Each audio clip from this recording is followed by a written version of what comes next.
decisively the Republican healthcare crisis that continues to hurt everyday Americans all across the country.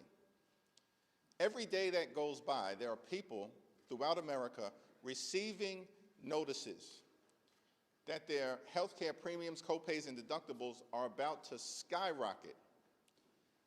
In the district in upstate New York, the North Country, currently represented by Elise Stefanik, there are couples who currently pay about $2,000 per year for their health insurance premiums because they benefit from Affordable Care Act tax credits. When those credits go away, that same couple will now pay more than $20,000 a year. They cannot afford that. These are working class Americans living paycheck to paycheck, struggling to get by, can barely survive, yet alone thrive. In this country, and this is the wealthiest country in the history of the world. So House and Senate Democrats are going to continue to hold firm as it relates to a basic common sense position that when we enact spending bills, we should be helping the American people, not hurting them.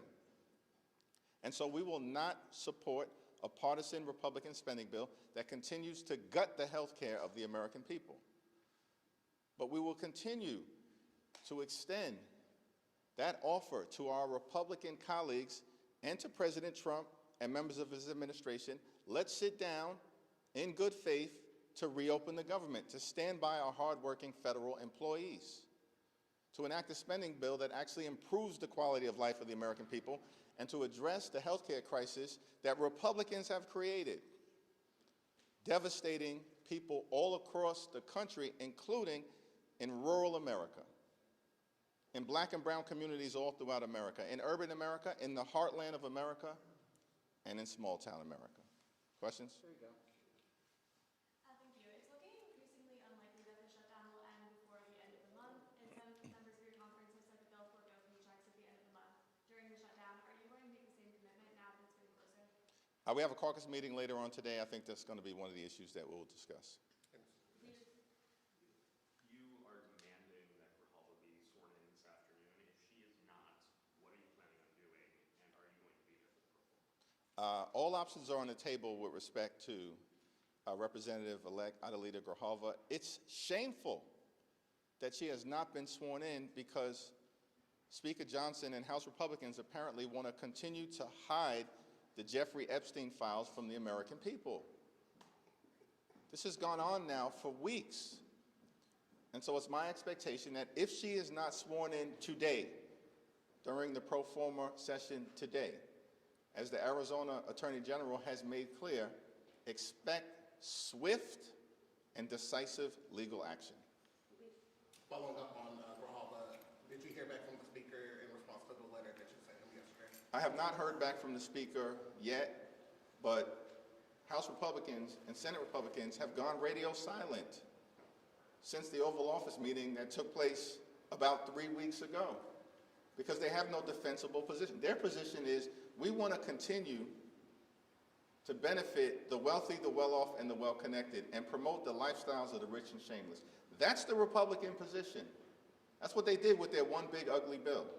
Largest cut to Medicaid in American history, devastating people across the country, ripping food from the mouths of children, and they did all of that so they could reward their billionaire donors with massive permanent tax breaks.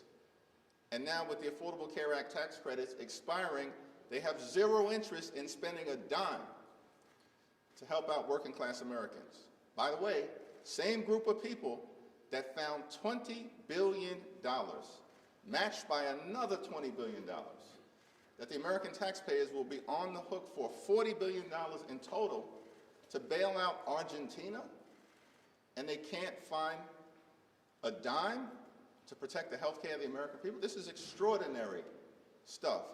And no word from the Speaker about any of it, because they just continue, unfortunately, to be rubber stamps for Donald Trump's extreme agenda. Leader Jeffries, food banks are preparing for a surge. federal workers are missing their paychecks, and millions of Americans could soon lose out on their food assistance. So at what point does this shutdown become too painful to continue these healthcare demands? Well, we need to reopen the government, and we need to reopen the government now. Part of the problem is that House Republicans are nowhere to be found.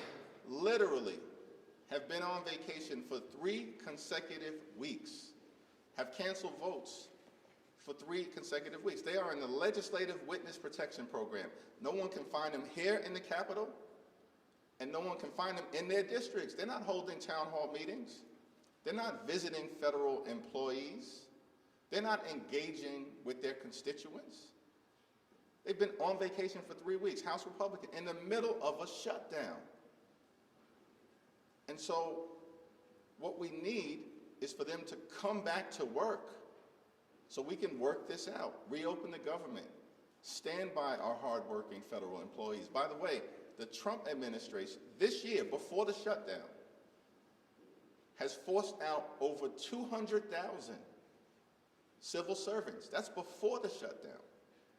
So they've already been targeting viciously and maliciously federal civil servants, undermining the ability to provide services to taxpayers in an effective and an efficient way. And so cruelty has been the point for this administration. We know this because the OMB director said his goal was to traumatize federal workers and thereby traumatize the American people. That's their words. Paul? Do you have any information or update or anything about this bizarre happenings with the flags and maybe one flag in a swastika and now potentially more flags? Has anybody given you any information about that? We've not gotten any information specifically from the Speaker or from House Republican leadership, although it is a matter of deep concern. Like, we've already seen a rise in political violence and hatred in America. And then you've got swastikas apparently appearing in the offices of Republican members of Congress. You've got young Republicans engaging in the most anti-Semitic and racist speech possible. Like, this is apparently who many of these people are. They are ripping the sheets off in plain view of the American people. Their words, their actions, revealing themselves in so many different ways. And then you got Caroline Leavitt, who's sick, she's out of control. And I'm not sure whether she's just demented, ignorant, a stone cold liar, or all of the above. But the notion that an official White House spokesperson would say that the Democratic Party consists of terrorists, violent criminals, and undocumented immigrants, this makes no sense. That this is what the American people are getting from the Trump administration in the middle of a shutdown. So their actions continue to speak for themselves, which is why they're on the wrong side of public sentiment. Question on the Leader Jeffries. Thanks, yeah. Thank you. Do you have any comment on the New York City mayoral debate yesterday and how long you're still waiting to endorse her on that? Yeah, I haven't gotten a chance to review it. I do expect to speak to the Democratic nominee, Zoran, at some point before early voting. Mr. Leader.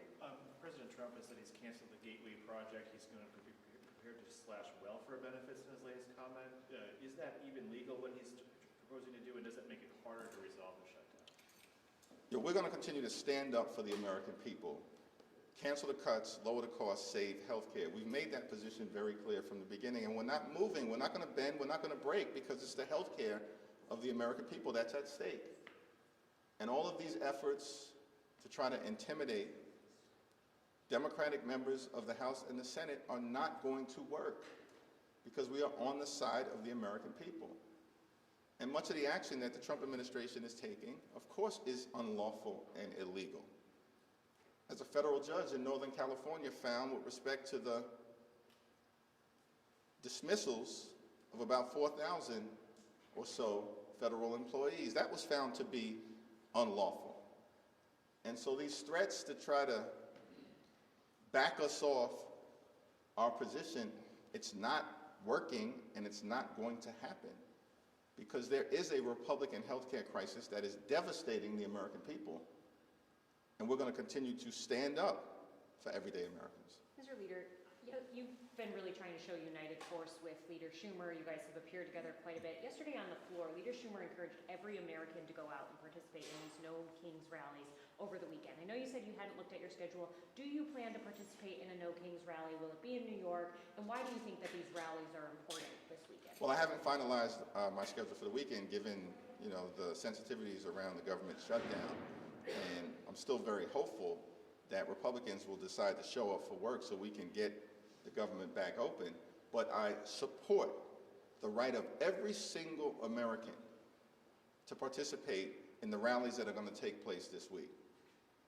And showing up to express dissent against an out-of-control administration, that's as American as motherhood, baseball, and apple pie. That's the First Amendment. And the notion that this unhinged White House spokesperson would suggest that that's hateful. That's not hateful. What's hateful is what happened on January 6th. That was a Hate America rally sponsored by Donald Trump and his sycophants who incited a violent mob to storm the Capitol. That's what hate looks like. What you'll see this weekend is what patriotism looks like. People showing up to express opposition to the extremism that Donald Trump has been unleashing on the American people, and Donald Trump's failures, the Republican failure to keep their core promise. Because you know what their core promise was last year? They were going to lower the high cost of living. They haven't lowered the high cost of living. Costs haven't gone down on day one as they promised. They lied to the American people. Costs have gone up. Inflation has gone up. Grocery prices out of control. Housing costs out of control. Electricity bills skyrocketing. And now, because Republicans refused to extend the Affordable Care Act tax credits for working class Americans, middle class Americans, and everyday Americans, health insurance premiums are about to blow through the roof, bankrupt people, and prevent them from being able to see a doctor when they need one. Thank you, everyone.